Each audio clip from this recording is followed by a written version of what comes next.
Hello, and welcome to Proactive Strategies to Address Unionization Attempts. Before we begin, I wanted to cover a few housekeeping items. At the bottom of your screen are multiple application widgets you can use. All the widgets are resizable and movable, so feel free to move them around to get the most out of your desktop space. A copy of today's slide deck is available in the resource list, and an on-demand version of this webinar will be available approximately 1 hour from now, and it can be accessed using the same audience link that was previously sent to you. Ohio's CLE credit is pending for this webinar. If you would like to receive CLE credit, please fill out the survey on the right side of your screen. If you have any questions during the webinar, you can submit them through the private Q&A widget without disturbance to the program.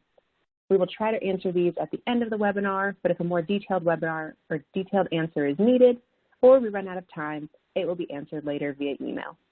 Lastly, if you're having any technical issues, you can find answers to common technical troubles located in the Help widget at the bottom of your screen, or you may submit a question via the Q&A widget. As a reminder, this call is for general information purposes only and should not be regarded as legal advice. As always, you should contact your VORY's attorney if you would like more information or have questions. And now, for opening remarks and introductions, I would like to turn the call over to Dan Clark, partner at VORY's. Thank you, Rachel, and good afternoon. Welcome to Proactive Strategies to Address Unionization Attempts. I'm joined by my partner, Michael Shoenfelt. Michael and I practice in VORY's Columbus office and regularly advise clients on, their non-union clients on how to remain union-free, and been busy this year, honestly, which kind of gave us the idea for this webinar, and are gratified by the turnout this afternoon. As we always wonder when we come up with topics, is it going to resonate with an audience, and by the number of attendees today has.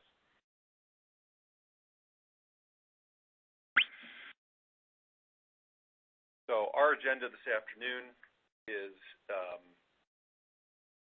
cover what we've seen in the news, what you probably heard in the news, a significant rise in union organization activity. We've seen that in both the news and the board charges or board activity to file with the National Labor Relations. We've got a new administration in Washington that has made it a more union-friendly environment. We're going to talk about some of the legal challenges that employers now face, and we also want to address some practical and proactive tips that employers can take now, maybe insulate themselves or protect themselves against union organizing efforts.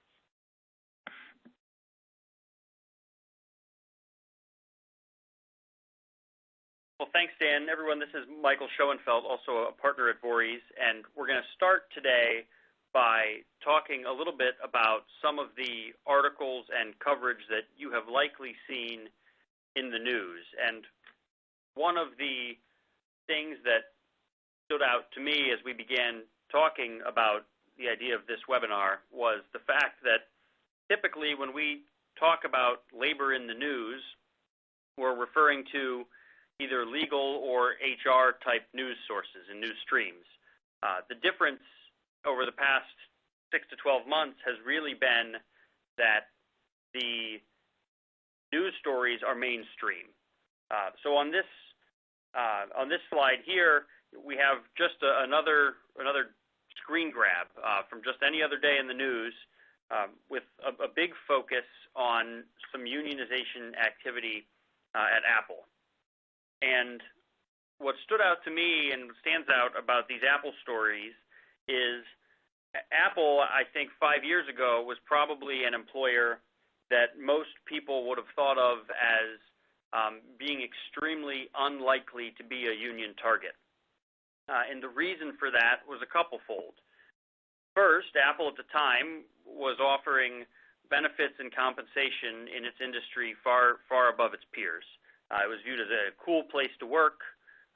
with lots more labor supply than the demand that Apple had. The other piece of this was Apple, as a company, was set up with separate stores likely to require unionization on a store-by-store basis. This, would have historically been an impediment to a union spending the resources to organize. But as we've seen over the past 6 to 12 months, and an increasing push in organizing efforts at Apple, those things are no longer the same obstacle to unionizing that they would have been years prior. Of course, the other major entity facing some unionization efforts is Starbucks. Starbucks is unique in some of the same ways as Apple in that it has a large number of smaller locations. So the last count that I saw put Starbucks around 9,000 locations in the United States. About 200 of those locations have voted to unionize, and about 40 locations have voted against unionization. Starbucks continues to be in the news. Just yesterday, it was announced that the company would be extending certain benefits to all of its non-union locations, so 8,800 some locations. And of course, because of the places that have voted to unionize, these are mandatory subjects of bargaining. Those benefits and changes and wages would not be extended to those union voting sites without further bargaining, which is sort of a great example of pressure and what Starbucks' approach has been, now calling out the fact that they are going to be extending some benefits that will not be shared by those colleagues who have voted to unionize. So what I think we'll be watching here in our office with Starbucks, their CEO, Howard Schultz, has come out and said that they're going to be union-free, that they're not going to offer better wages and benefits to unionized employees, and really pushing the envelope on the notion that Starbucks has to bargain in good faith with the union now that these locations have voted to unionize. So we're going to watch just how far can that envelope be pushed when it comes to saying that we're going to meet and bargain in good faith, but also saying publicly that there aren't going to be different benefits for union and non-union locations. Then I guess the third of the major employers that we're seeing, the most public of news coverage, relates to Amazon. Amazon has stood out to me in part because it's another sign of the times. As we'll talk about a little bit later in this presentation, there is an increase in political pressure when it comes to unionization. And at the Amazon locations where there were union votes, we had United States senators and other politicians showing up to the campaign site, making speeches, making this a political statement as much as anything. So that's another piece for all employers to watch, is the local political environment in particular, and the pressures that can bring to bear on an already stressful situation if you're facing a union campaign. To have to deal with elected officials as well can really be a challenge. And you all may be thinking, well, we're not Starbucks, Apple, or Amazon. It's not likely that we're going to face similar pressures, and I would caution you against that perspective. Your employees are reading the same news coverage that you're reading. This is out there just as much for them as it is for you. And this thought that perhaps a union can bring with it better pay, better benefits, better treatment generally is just as much out there for employees as it is for employers. And we believe continues to be a factor increasing union activity.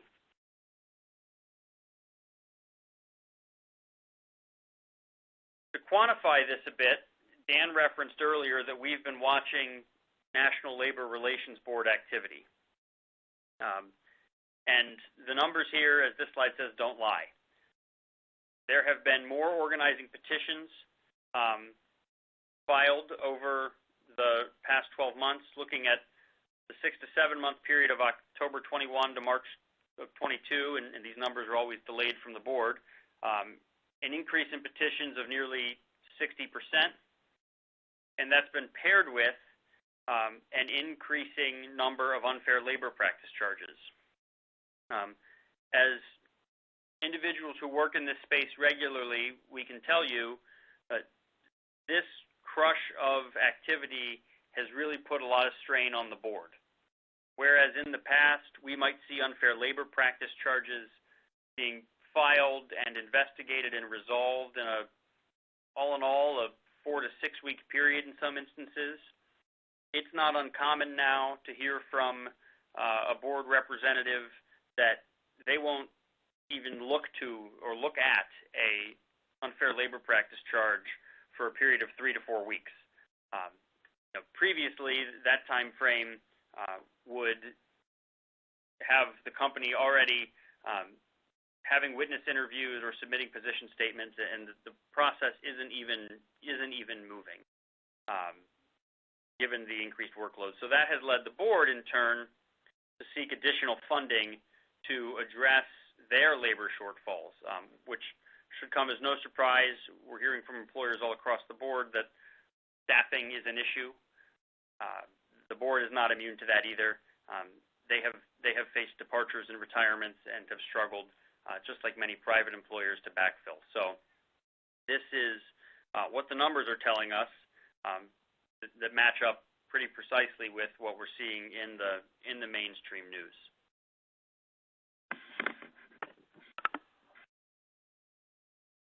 So what's going on? Are these short-term? Is this a short-term blip on the radar over the last 6 months, or is this a new normal where we're going to be facing increased organizing activity that is really unprecedented over the last generation? We've got some theories, and time will certainly tell. But one thing I think we can point to for sure is there's a change in demographics, and the views that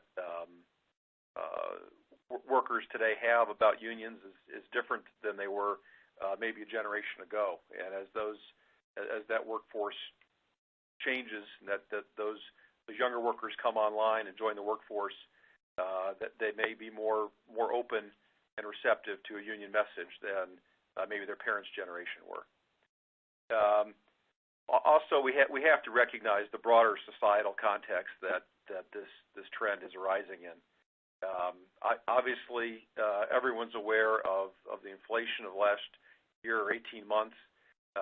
That means that the wage increases offered before aren't cutting it anymore. They're not keeping up with the rate of inflation and the cost that workers face. That leads them to maybe seek avenues that they think might lead to higher wages or improved benefits. A wealth gap between the perception or real between the wages and the wealth of the highest wage earners, the CEOs and leaders, from the frontline workers. If you're comparing the wealth of a Howard Schultz to a Starbucks frontline worker, there's obviously a significant gap there, and that can fuel a drive to unionize. Additionally, as everyone is obviously aware, staffing challenges have persisted month over month, and almost every employer is understaffed, and that has placed greater burden on the existing workforce. The people that are still coming to work every day are having to do more. They're having to maybe take on more overtime. They're having to cover more shifts, their workload is simply higher, and that has not been a 1 week or 1 month problem. That is persistent, and month over month, those pressures drive employees to become less satisfied with their working conditions, and maybe turn towards a third party like a union organizer to seek answers on how do I get my weekends off again? How do I not work 60 hours a week anymore? And that's certainly a part of it. The overall societal polarization that we've seen as well. I mean, unions rely on an us versus them dynamic, workers versus the company, the employees versus management, and that type of dynamic is kind of the opposite of a team. We're all in this together type of attitude. And as we've seen society splinter along different lines and political lines, those attitudes can turn over into the workplace and maybe make workforces more susceptible to a message. We've also seen there's been a change in the administration, and we have to acknowledge our current administration is simply pro-labor and is vocally so, and is adopting policies that make organizing easier and reducing the challenge that unions face in bringing workforces.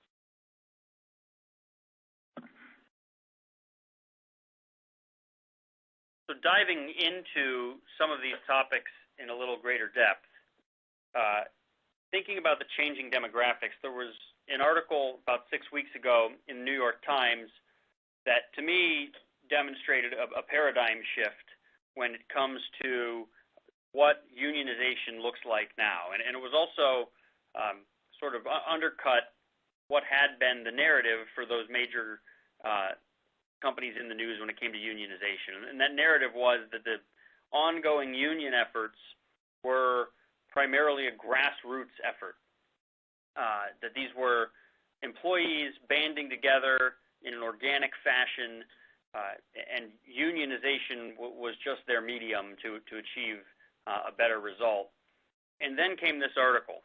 And what this article says is that the individual who was the tip of the spear with Starbucks actually was not a Starbucks employee from the outset.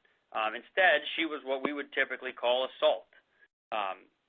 She was a union employee who expressly sought out employment at Starbucks with the purpose of ultimately leading a union organizing drive. And this wasn't just anyone off the street taking this action. This was someone with an incredibly high education background. She had been a Rhodes Scholar. So this was and is her life's work. This is not, at least in the case of the Starbucks stores in New York, not necessarily a grassroots effort, but the whole intention was that she would get hired, start a single union organizing campaign at a single Starbucks, and then leverage that into organizing beyond that individual store. And that story was all at once surprising, given the initial narrative about that organizing, but at the same point, it's consistent anecdotally with some of the other changes that we're seeing in the demographics when it comes to unionization.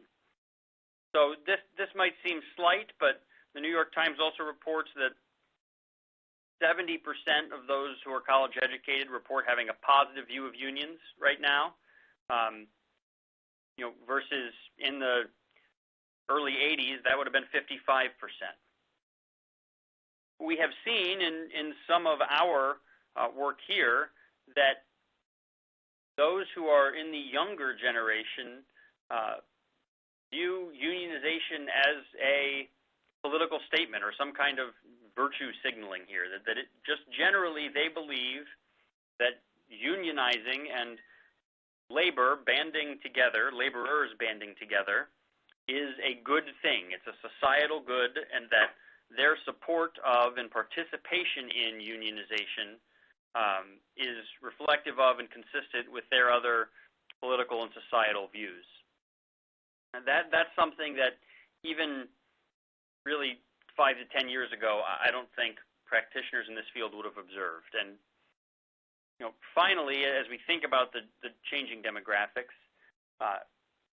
given the decline of unions over the past 30 years or so, we are now a generation removed from individuals whose parents would have likely been in unions.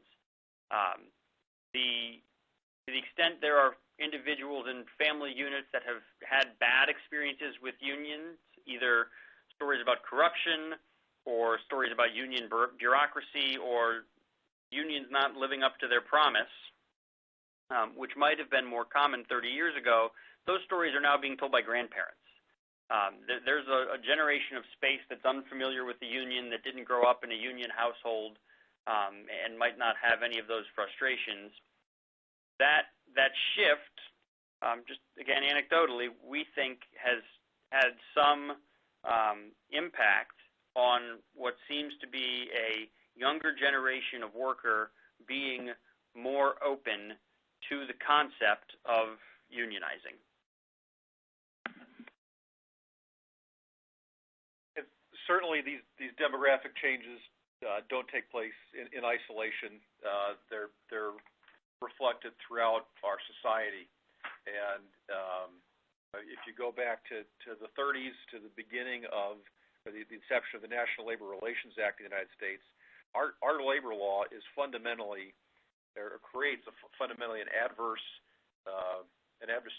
system where the company and the union sit on other sides of a bargaining table and negotiate very much at arm's length, and sometimes those negotiations are vigorous and difficult and challenging, but the concept being that the company and the union battle over the terms of employment and what are the wages going to be, and the outcome of that process of those two forces battling over a bargaining table is going to bring about the fairest, most appropriate outcome, giving voice both to the company as the employer and to the union on behalf of the employee.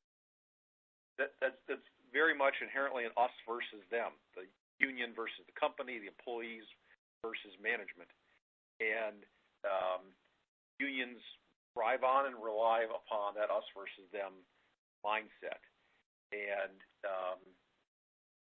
the most successful companies that most successfully remain union free are able to build a culture from top to bottom that is very much a team structure. We're all in this together, from the CEO to the newest hourly employee hired in the door. We all have one mission, and talk as one organization about our mission, our values, and an organization that is together from top to bottom. And as we've seen some of those cultures splinter in recent years, it opens the door to a union message and makes employees more receptive of that adversarial system. Whereas if we talked about earlier about the wealth gap, if the leadership is seen as disconnected from the concerns and problems of the workers, that's going to drive this us versus them view. To the extent that employee concerns, whether it be too much overtime, insufficient staffing, insufficient training, all those things, to the extent that those concerns go unanswered, and in recent years, it's harder and harder to be an employer, to staff your operations, to get the maintenance done. I mean, everyone has gone through the challenges and the disruption that was the pandemic and the economic disruption that's flowed from that. And as workers don't see things improving or don't see things improving quickly enough, they're turning against the leadership, against management, against the company, thinking maybe we're not all in this together. Maybe I need to go find somebody to speak to me, who will represent me. And they don't have, as Michael mentioned, that same maybe reluctance to turn to a union organizer that they might have had 20, 30 years ago. So in that context of these societal pressures, we're seeing more and more workers be open to that union message.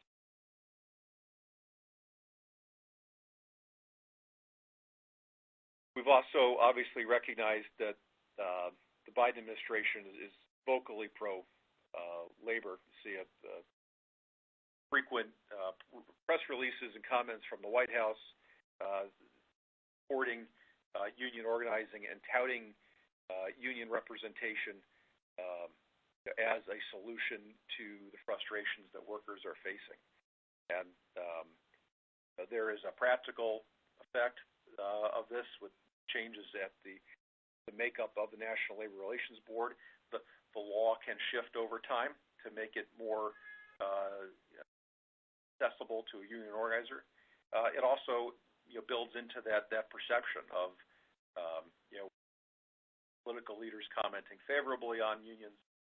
There are some within the workforce who maybe wouldn't think of a union as an answer that might pick that up and reach out to an organizer and start that process.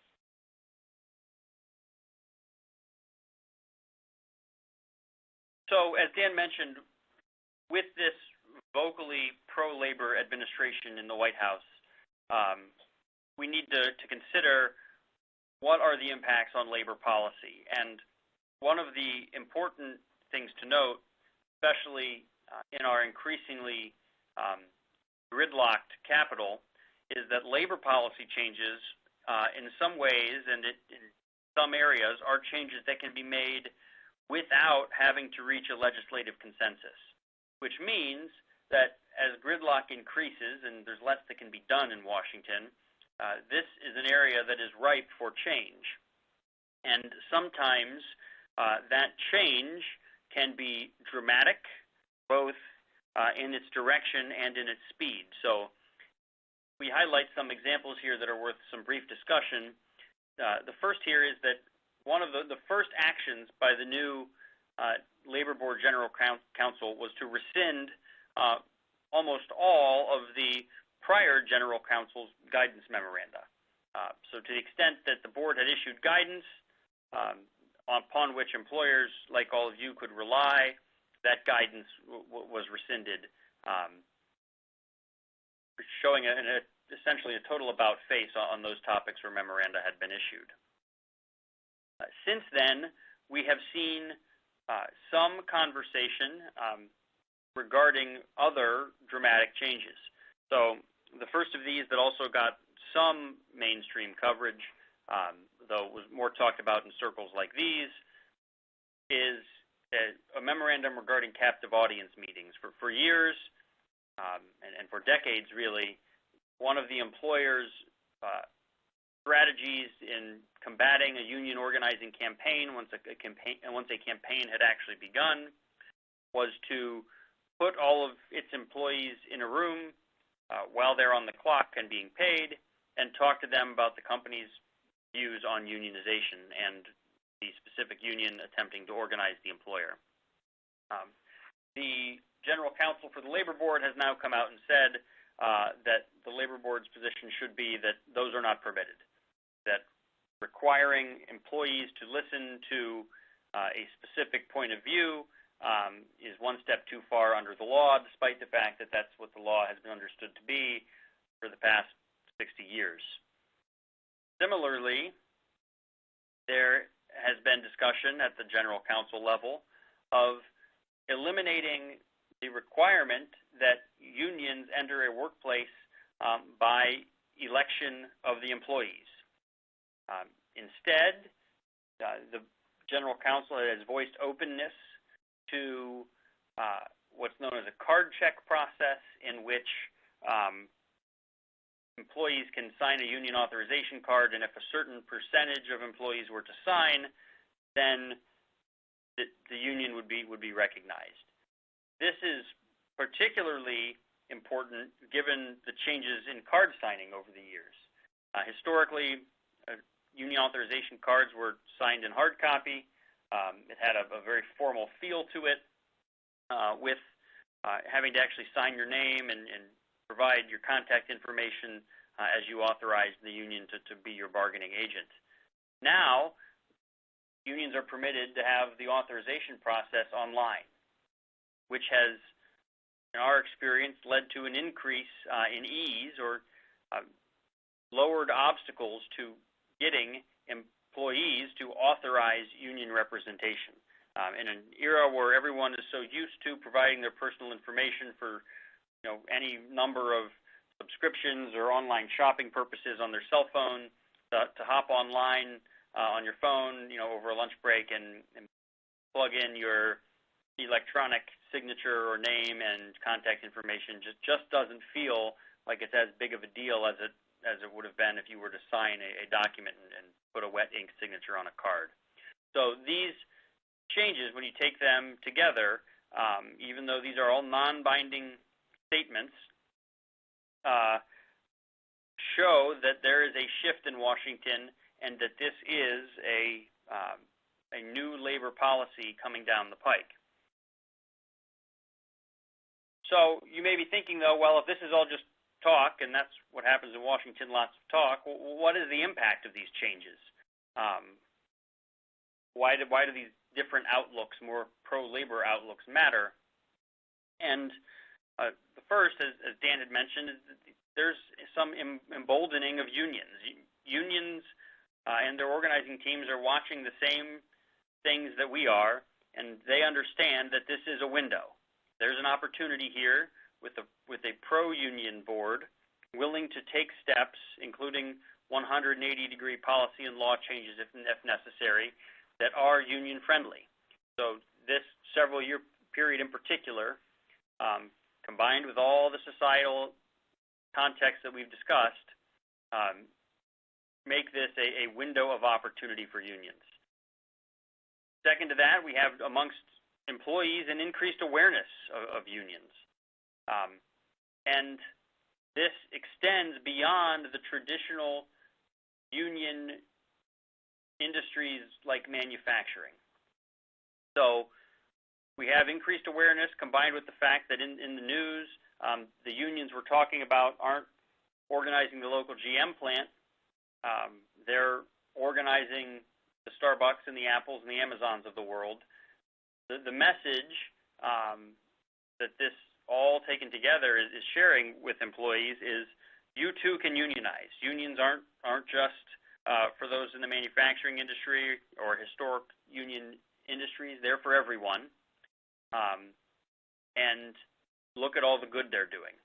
So that is the immediate impact of these non-binding policy changes.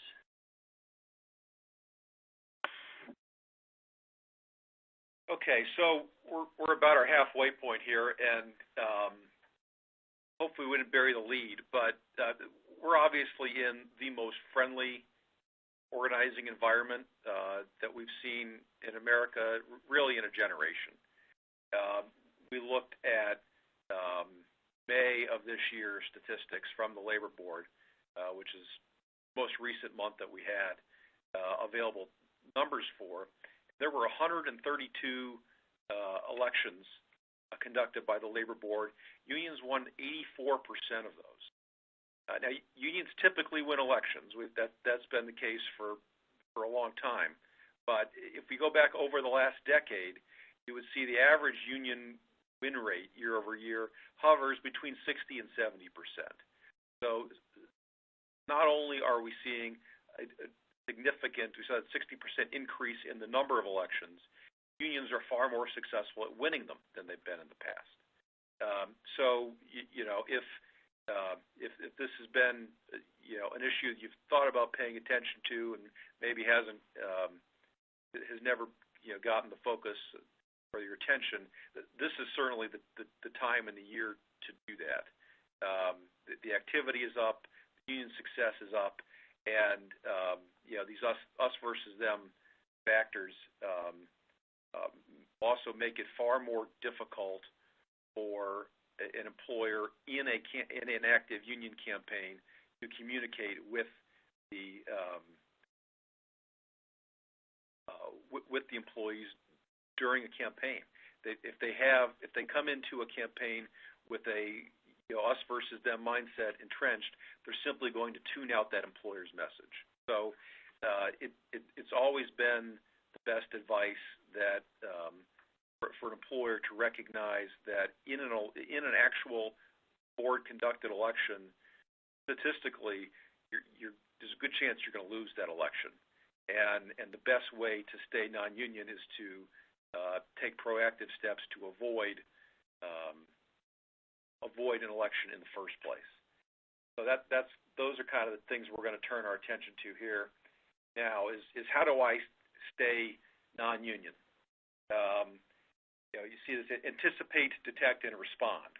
As an employer, we want to recognize situations that may give rise to union organizing, that may allow give a cause that a union organizer could latch onto, and recognize those even before the workforce does, so that we're prepared to either address them or respond to them. Then additionally, we want to detect signs of organizing at its most basic level. Maybe when it's simply a group of disaffected or disenchanted or disengaged employees, and address those situations before they turn into a formal union campaign, before union cards are passed around. And then we want to figure out how do we respond and communicate with our employees about those issues of concern that we've identified. And as ever, I mean, the fundamentals haven't changed. Your frontline supervisors are key. They are the ones that are going to hopefully notice something's different. People that are usually very chatty are not talking with me. People that are usually very pro-company are angry and persistently angry. They need to recognize those changes so that they can report them up the chain, and so that those reports can be reacted to, again, at the earliest stages before we get a formal union effort ongoing. Building those relationships between frontline supervisors and the workers they supervise, relationships between human resources professionals and the operations teams and the hourly workforce, and additionally a relationship between senior leadership and workers. To the extent that it doesn't already exist and hasn't been built yet, building that positive kind of we're all in this together team mindset is going to be critical to preventing a union from taking hold. So taking those steps to build that positive work environment are key. Also, looking for signs of a disengaged workforce and addressing those, and not tolerating those long term, because they create fertile territory for union organizing.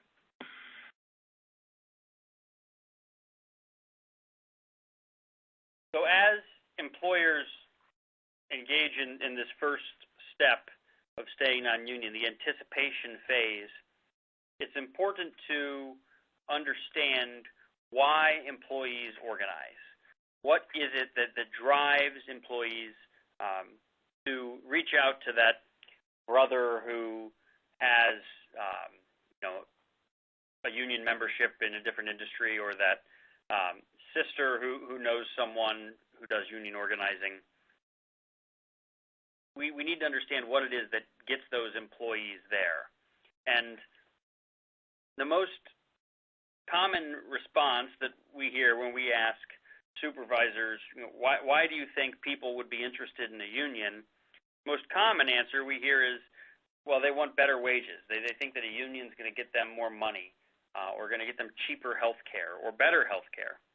And though that is certainly a motivating factor in many instances, it's somewhat rare that that is the primary motivating factor, or the one element that pushes someone over the edge to seek some union involvement. But what we see instead is that it's most often the quote-unquote soft factors in the workplace.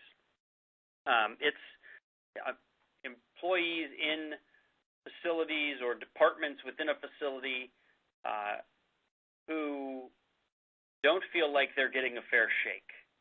And that can look like lots of different things. It can relate to their work schedule. It can relate to their ability to use vacation. It can relate to how work is assigned throughout the day. Why does Bobby get to work on this project, but Joni has to do this other thing, and the manager never explains why? It's protection against unfair or unequal treatment that often is a major factor. The other piece, and I think this has been amplified through the pandemic, is employees want to feel like they are part of something. And when they feel like they're a cog in the wheel, that really undercuts a sort of union avoidance message, because what the union can offer is words like solidarity and togetherness. There is a strong sense that in a union organizing campaign that we've seen, especially recently, in this sense of banding together. So if the employees don't feel connected to each other and to the company, then that can often be, again, a motivating factor. And similarly, we'll hear phrases like wanting a seat at the table.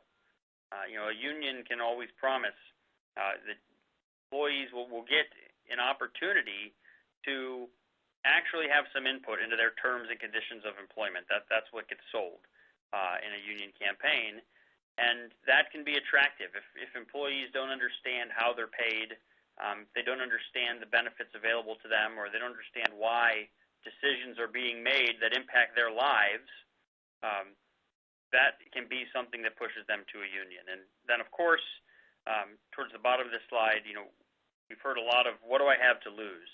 Again, referencing the pandemic. In this pandemic era, there's a sense of exhaustion amongst a lot of workforces. As employers, there's been a lot of demand on employees with staffing issues and otherwise, as we all confront new challenges. And some folks are just at the end of their rope and feel like they've done everything they can, and what do I have to lose? Why not? And given the nature of the economy and the demand for labor these days, especially for employees who are willing to be short-term, thought is, well, I don't have anything to lose. I can try it. I can bring the union in. I can vote for the union. And if it doesn't work, it doesn't work. I'll quit and I'll go somewhere else. So these are some of the factors that can push employees towards unionization, which, of course, then brings us to what can employers do to make sure that they have the policies and practices in place to counteract these motivations. So first and foremost, encouraging and ensuring fair treatment, giving employees an opportunity to have an open door to their managers, to management, both their direct supervisors as well as a level or two above. And when directives or direction is being pushed down, ensuring that there's consistency. And one of the things that comes from this consistency and having open communication is that employees feel that they are included in business activities and business decisions. They feel connected to what's going on. If they understand that wages maybe aren't going up because production's down or there are supply chain issues, that can create a sense of belonging, a sense of togetherness, that the company's facing something and the company is really the employees and we're all in it together. And also being sure that we're celebrating success. When there are good months and good weeks and good quarters, that's recognized, and little things like acknowledging the hard work and effort can go a long way.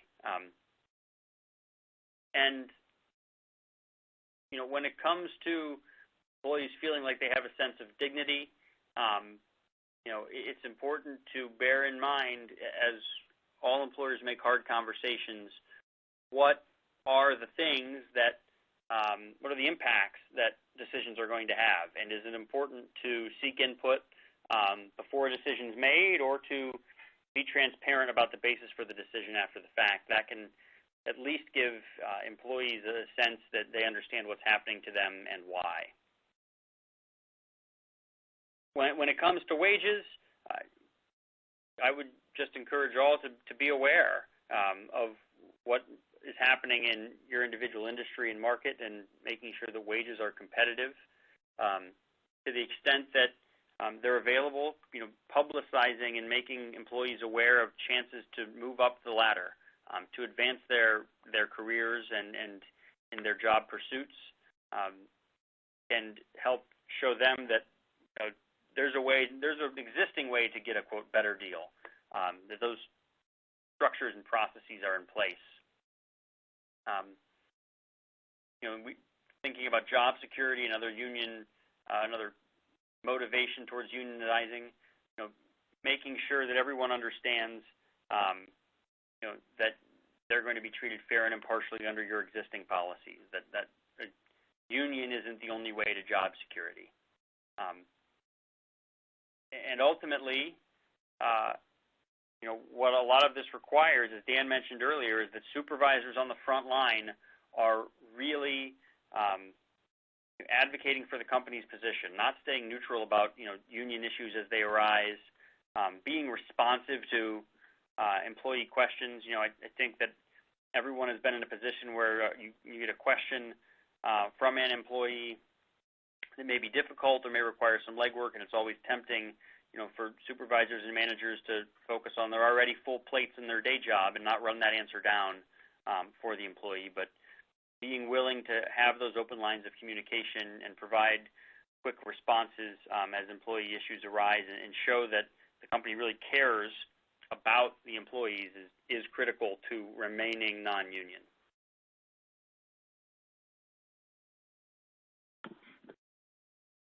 So, focusing now on this concept of detection, how would you know if you had a problem, and what things should you look for among your workforce as early signs of union organizing?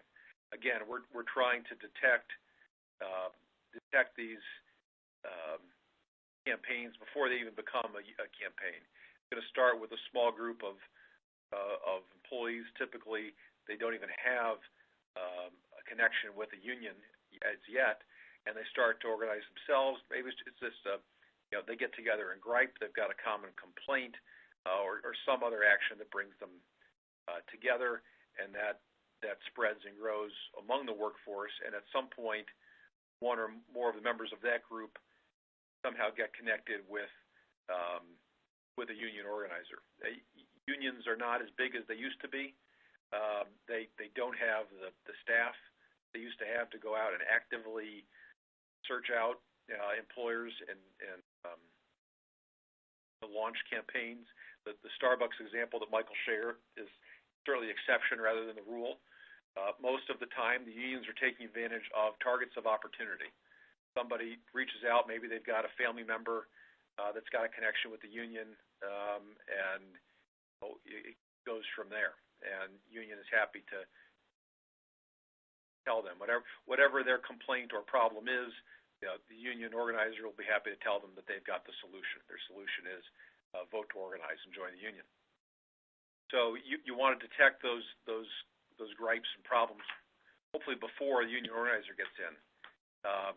That might be a subtle change among the workforce. The normal conversations that take place in the break room, the daily banter back and forth, with the supervisors, that dry up. People start gathering in other locations. They start having conversations where they're clearly trying to be, at least secret or quiet, and not let the company figure out what's going on. The unions know as well as we do that if they can stay off the radar screen long enough, build up enough support to actually file a petition, that there's a good chance statistically that they're going to win that election. So they're going to try and stay quiet until the last possible moment and file that petition with the most support they think they can gather without the company even. Your supervisors may get new complaints, additional complaints from people that aren't complainers, unusual questions about benefits. Hey, can we get this, or why don't we have that? I hear that this other employer across town offers this or that. Those are signs that there are conversations being had that you're unaware of. New leaders emerging among your workforce. There's the folks that are your natural positive leaders. If you've got people that maybe haven't taken a leadership role, start to get vocal, start to talk to your supervisors more as a voice of a group as opposed to just coming forward with their own complaints or issues or questions.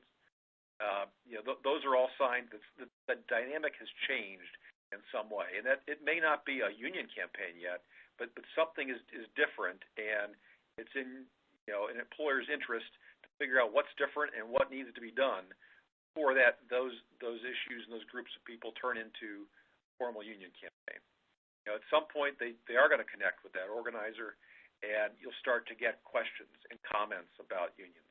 You may see a union organizer show up in the parking lot or try and walk in the front door. You may see people gathering just off of your property, handing out literature, all sorts of things.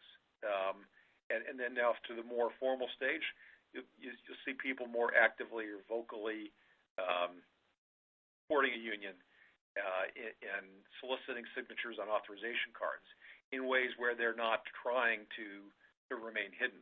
And that'll be the signal that the union views the campaign as nearing its culmination as opposed to in the early stages. So the goal with those the goal of your supervisors should be to recognize something's up at the earliest stages. We got one of the questions I saw came into the Q&A. We'd save them for later, but it makes sense now. The question was, if I could only do one thing to help protect myself against a union, what would that one thing be? And I think that the one, at least my answer would be to build up a level of awareness among those frontline supervisors such that they would recognize these changes and that they would report them to somebody. That's not to say that they would be fully trained to respond and to communicate with the employee about all sorts of issues, but building up a basic level of awareness among those frontline supervisors that you would have some confidence that if something was going on, they would at least recognize it enough to report that up the chain. That's probably the most important thing, and we've got a lot of supervisors that have never had to deal with these issues, that never have to respond to these concerns in the past. They may think they're in industries or jurisdictions where unions just aren't a thing, and that's probably just not the case anymore. So building up those skill sets is probably the easiest thing to do to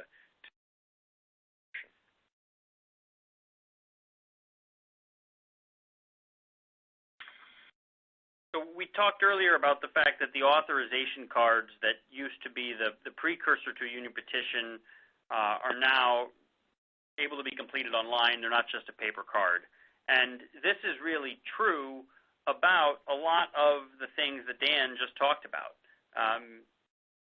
Pre-Facebook and texting and WhatsApp and any other method of communication, unions were dependent on the in-person and the hard copy. Which made detection of union efforts a little bit easier.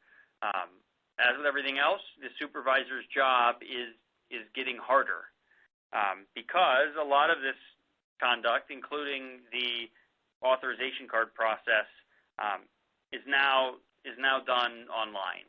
And the board general counsel has gone so far as to say that the board hopes that eventually the entire organizing process from authorization card to petition can be completed online. Does that include voting?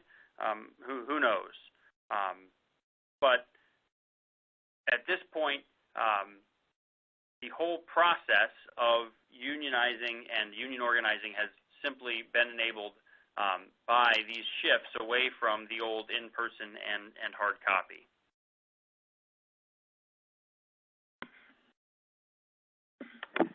Okay. What do we do now?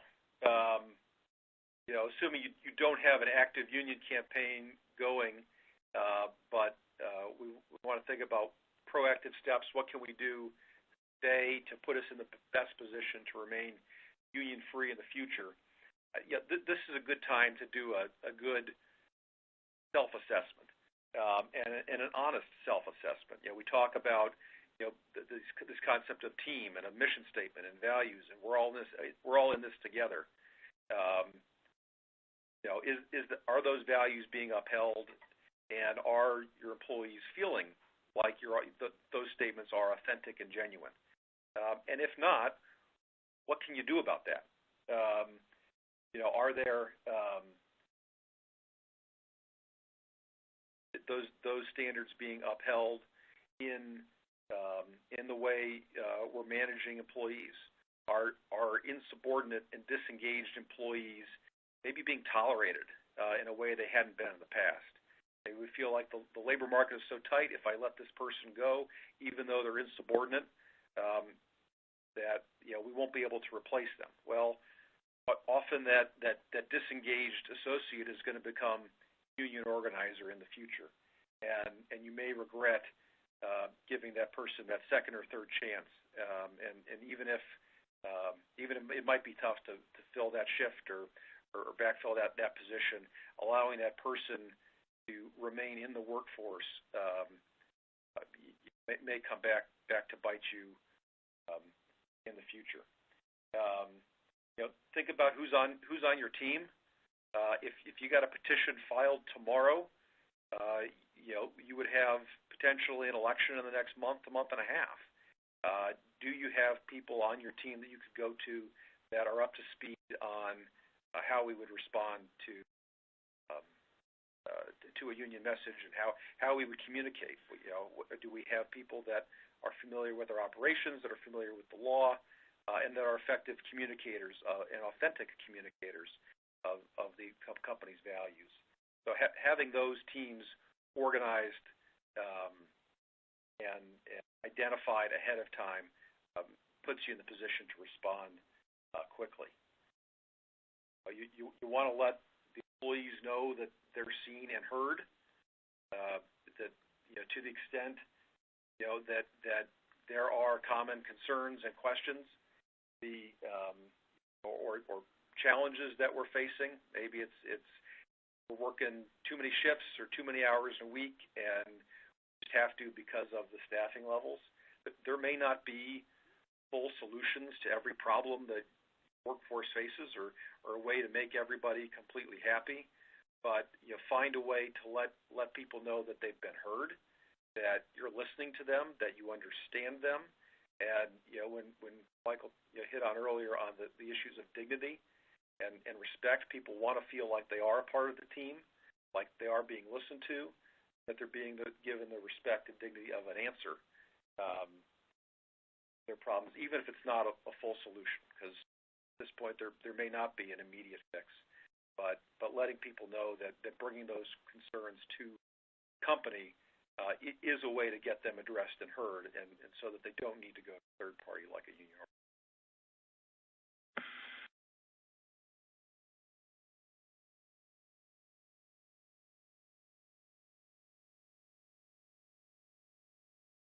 So we have just just a minute or so here.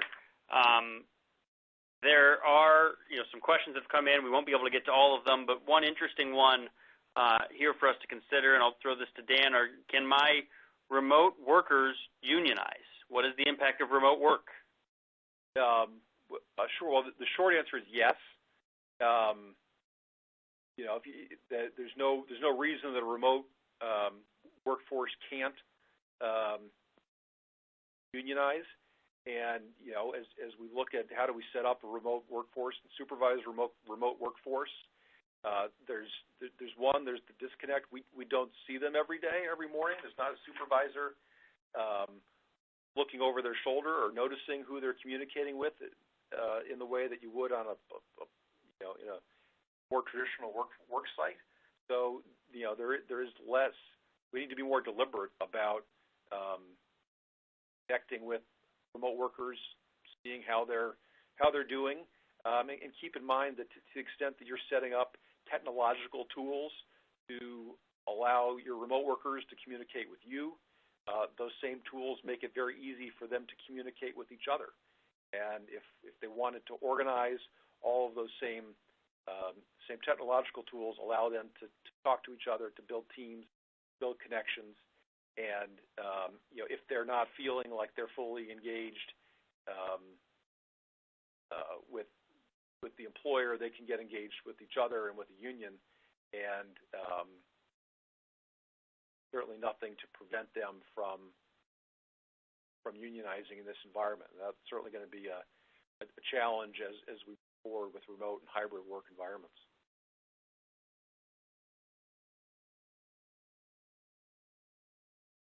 So with that, everyone, we've hit our time. We greatly appreciate all your time today. As these developing issues continue to evolve, please always feel free to reach out to us or your other Voorhees lawyers with any questions you might have specific to your situation. There's certainly a lot of change, and we will do our part to stay abreast of it and keep everyone updated.